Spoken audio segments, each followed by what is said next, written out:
So, good afternoon, everyone. My name is Angad Singh, and I'm a student, master student, studying cybersecurity at UTS.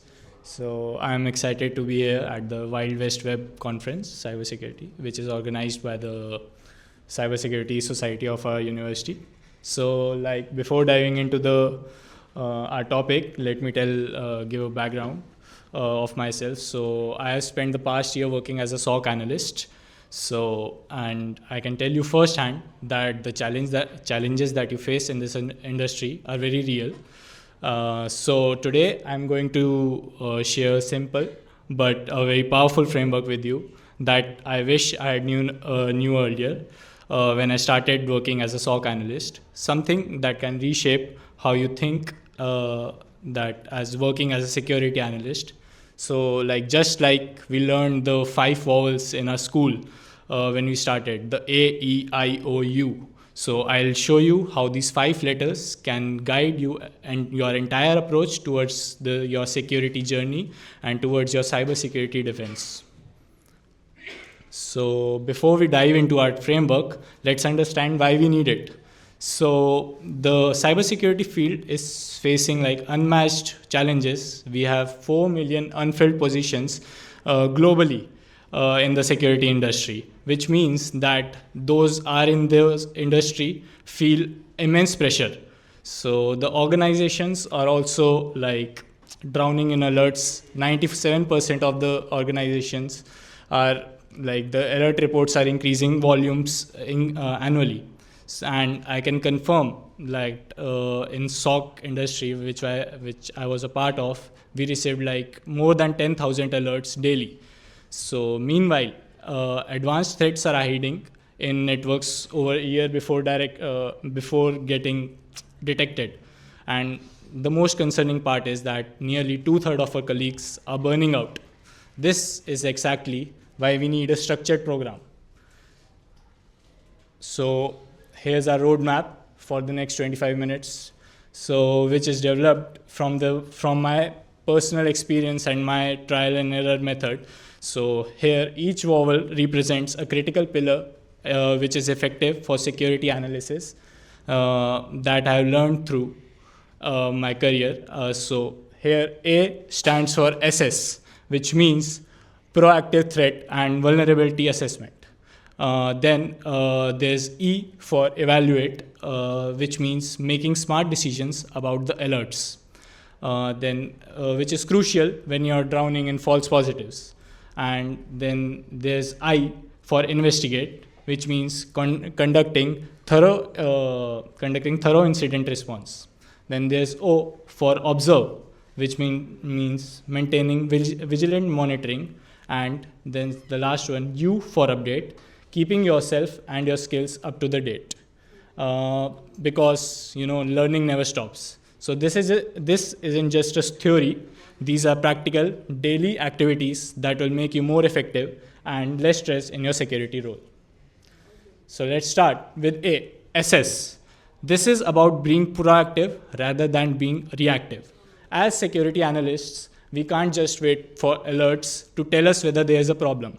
We need to actively hunt for the threats and understand our risk landscape. This means that staying up to date with threat intelligence, understanding what attacks are trending. For example, in 2025, we can see that ransomware is still leading at 85% impact, but AI-driven malware is rising immensely. It has come up to 65%.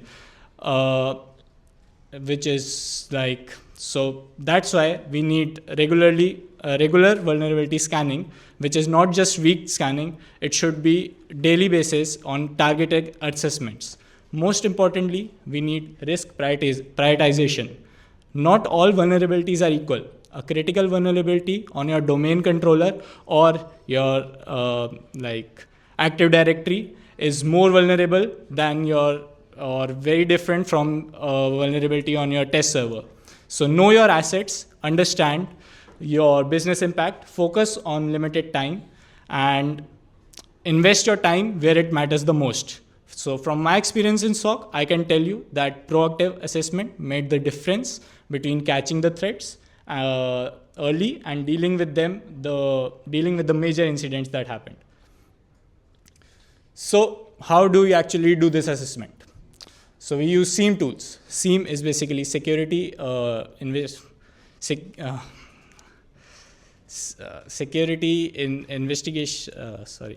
What was this? Security information and event management tool. So it basically, what it does, it helps you detect and monitor the vulnerabilities in your network or in an infrastructure. So modern SIEM platforms are primary tools. So like Splunk, which remains popular for its powerful analytics, is there. Then there's Microsoft Sentinel, which has gained popularity because of its cloud native capabilities. And there's IBM QRadar, which excels in large enterprises. So, but these tools are not good as our processes. We need a good process with these tools together to integrate. So start each day with threat intelligence briefing. So spend at least 15 minutes of each day like reading about new campaigns, reading about new indicators of compromise that are in the market, IOCs, reading about new attack techniques. Then after that, review your vulnerability reviews. Then, review your vulnerability reports weekly, not monthly. So run asset discovery scans also regularly, because shadow IT is everywhere. So what is shadow IT? Shadow IT is basically use of unauthorized device, which usually employees bring without the authorization of the company or the IT cell of the company. That's why, and like you should always ask, what's the business impact? A vulnerability in your email system can affect everyone in the whole infrastructure of your company, but one in an old server might not. So let me give you a real world example. For example, if a SIEM detects a flag which is detected as unusual login patterns detected across for a user account. So how do you assess this? So first step is establish baselines. What's normal for this user? They usually log in from Sydney between 9 a.m. to 6 p.m., Monday to Friday. Now, what you see, the patterns that you saw on SIEM is that they logged in from Melbourne at 3 p.m., 3 a.m. on Sunday. So you can consider it as an alert, but then you have to check that the geographic context also matters. So you'll see that if that employee travels, if that on a business trip, so time pattern analysis is also crucial. After hours access isn't always malicious. Maybe they could have some work and they would have logged in to the system, but it needs a scrutiny. It needs checks always. So main thing that we have to monitor for privilege escalation. If they access the system, they normally don't access. So we have to check for that. Finally, main thing is risk scoring. So executive's account behaving strangely is higher priority than a contractor with limited access. So this systematic assessment prevents both missed threats and false alarms. So moving to E for evaluate. This is where many security teams fail. The average SOC gets, as I told you, the average SOC gets over 10,000 alerts daily, but only addresses 19% of them. Nearly 90% of the organization have growing backlogs, and false positive rates are increasing drastically. This is unsustainable and dangerous. So smart evaluation is about making quick and accurate decisions about the alerts which deserve attention. So we need contextual analysis. Who is the user? What is the asset? What's the business impact? Cross-reference with threat intelligence. So does this IP address appear in recent attack campaigns? Look at its historical patterns. Has this user account behaved this way before? Use risk scoring. Not all alerts are equal, as I told you before. A failed login attempt from a known office IP is different from a suspicious login location.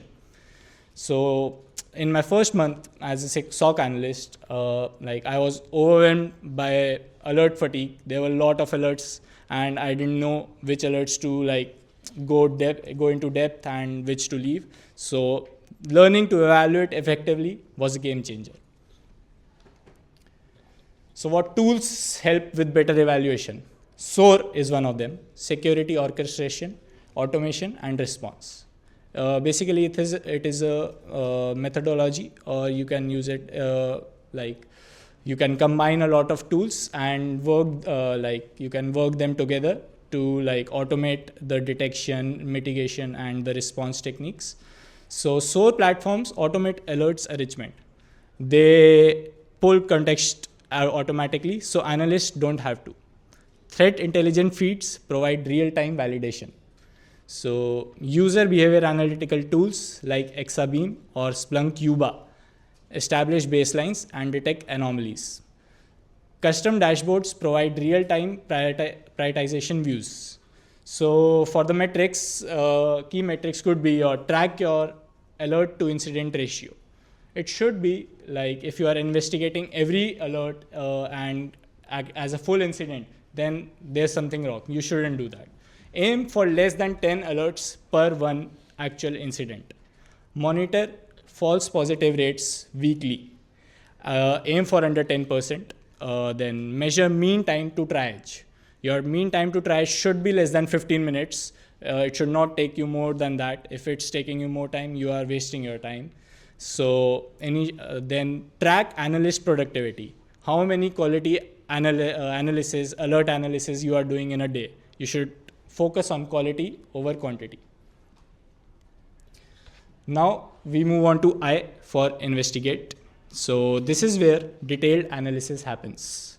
After you have assessed threats and evaluated alerts, good investigation follows a systematic approach. So start with incident classification. This is like you can use, is this a confirmed breach, suspected compromise, or like a policy violation? So severity and scope matter for resource allocation. Evidence preservation. Evidence preservation is crucial to maintain proper chain of custody if this might become a legal matter. So then there's timeline construction, which helps us understand attack progression. When did it start? What happened? When it happened? How far did it spread?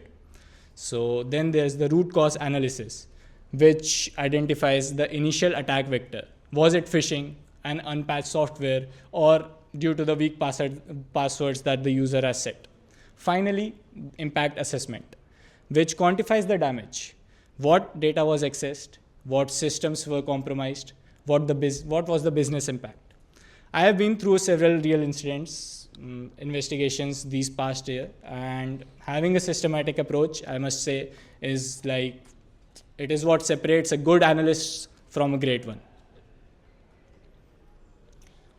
So now this is the main key, playbook. Playbooks are really necessary in investigating the alerts. So playbooks are systematic, step-by-step guides, which can be used by the security team to investigate or to how to respond to a cyber security attack or an cybersecurity incident.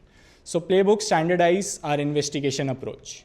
Here's a basic malware incident playbook which I have created. So first step is to disconnect the affected systems, so to prevent the spread of the malware.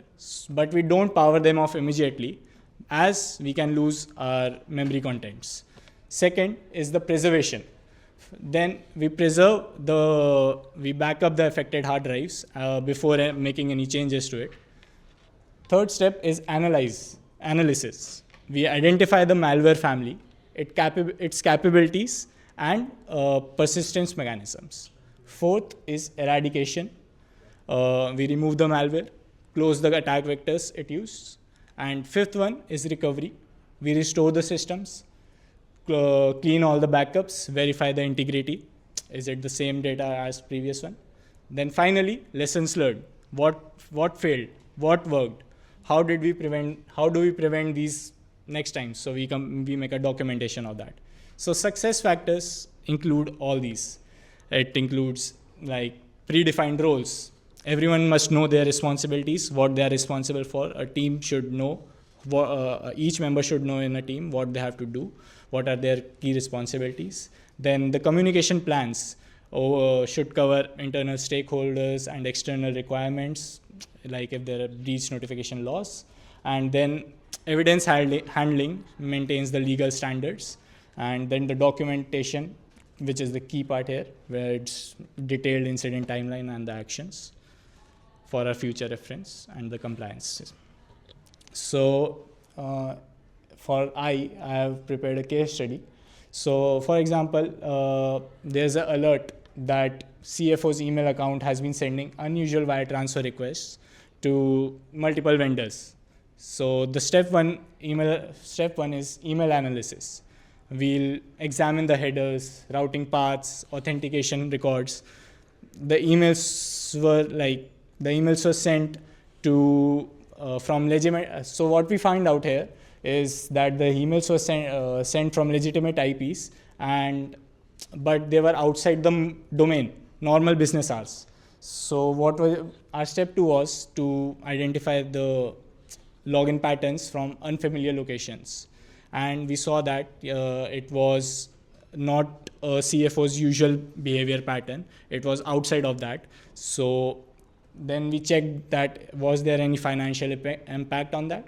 So yeah, a transaction of $850,000 was being transferred through that, but we caught it before the completion. Step 4 is that we checked if there's any lateral movement that has the malware being spread to the other systems. So, but that was not the case. Step 5 is attribution. So we check the attributes, the TTPs. TTPs is tactics, techniques, and procedures. These are the methodologies, or you can call it as procedures used by the attackers to have a security incident. Then we match the TTPs with the existing that were on the internet available. So we got a match which was known as business email compromise group. And the outcome was that we prevented a $850,000 fraudulent transfer, and which could have been we traced the credentials and it was like a systematic investigation methodology. So that's what matters here. It guides you through complex scenarios and efficiently. Now coming to O. O is for observe. Observe, which it means continuous monitoring and threat hunting, proactive threat hunting. This isn't about passive log collection. It is about active hunting for the threats. So we can't sit and wait for the attackers to attack our systems. We have to proactively hunt for the search for the alerts. We can't sit. So we focus on the behaviors, not just the signatures. We focus on malware changes, but the attack patterns remain consistent because they can't change the attack patterns. So that's why we use intelligence driven. We use the current threat data that is available to us, through which we can match the previous signatures and check if it's a real threat. So our core monitoring areas are network traffic, especially east to west lateral movement, because that's the most unsecure area when the movement happens of a malware. Then the endpoint activity, like unusual process execution or file changes. Then there's identity and access patterns, including privilege escalation, and data movement such as large file transfers or unusual database access. So here's the critical part about observation: staying alert without burning out your team. Sustainable monitoring requires proper shift rotation. 24/7 hour coverage shouldn't destroy your work-life balance. and clear escalation procedure should be there. Like when a junior analyst gets stuck in some between, there should be like he should know whom to contact. So automation should handle like the repetitive tasks so that human can focus more on analysis and decision making. And then there's continuous improvement. It means that regularly refining processes based on what works. So warning signs for alert fatigue is like watch out for dismissal alerts without proper analysis, slower response of critical incidents, missing obvious indicators, and declining morale. So to prevent these, prevention strategies like include focusing on high fidelity alerts, regular rule tuning, cross training to prevent knowledge silos, and providing regular recognition plus career development. So because a burnt out analyst is a security risk as well. They'll make mistakes and eventually they'll quit. So it will be institutional damage, and they'll take the institutional knowledge with them as well. So working in night shifts is like you should know how to manage your time and like don't get burned out easily. So finally, U for update. So this is about staying current in the rapidly evolving field. So we see that 30,000 plus new vulnerabilities annually, which is a 17% increase from the previous years. Threat tactics constantly evolve with AI-driven attacks emerging. Technology changes rapidly with cloud adoption, IoT expansion, and quantum computing coming into the horizon. So regulatory requirements update frequently with new privacy laws and sector-specific rules. So your learning must span multiple domains, technical skills, including tools and attack techniques. Threat intelligence covering current campaigns and actor profiles. Business understanding, then which covers industry trends and regulatory campaigns. Then there's soft skills like communication, stress management. So in cybersecurity, the moment you stop learning, you become obsolete. But learning shouldn't add to your stress. It should be structured and sustainable. So here are practical resources for staying updated. So free platforms like Cybrary offer comprehensive cybersecurity courses. SAN Cyber Aces provides foundational training. OAS focuses on web application security. And there's CISA, which offers government-backed cybersecurity certifications. For certifications, you can start with CompTIA Sec Plus, CISA Plus, ISC Square CC. You can start with them. If you want to specialize in a domain, you can go to GCIH, GSEC, CISSP. And then there's our advanced certifications like CISSP and CISM for like enterprise security knowledge. Then you can get to vendor-specific certifications as well. Microsoft provides, Cisco are there, AWS security certs are there. So you can get these. So for continuous learning, your strategy should be, you should spend at least 15 minutes daily on threat intelligence briefings. Weekly, you should read technical blogs and listen to security podcasts. And monthly, you should do some training courses or webinars. Annually, you should attend some cybersecurity conferences or pursue new certifications. The key is the consistency. Small daily investments compound over time. So community involvement and networking. Community involvement accelerates our learning and our career growth. So professional communities like ISC Square conducts chapter meetings annually, and they provide networking opportunities with the CISSP holders and security professionals. OAS chapters focus on application security. There are B-side conferences which offer grassroots community events in many cities. ISACA, which is it provides you the compliance and governance and risk management courses. So then there are online communities as well. On Reddit, you can search cybersecurity, ask NetSec, malware. There are multiple cyber security communities on Reddit. You can join the group, have discussions there.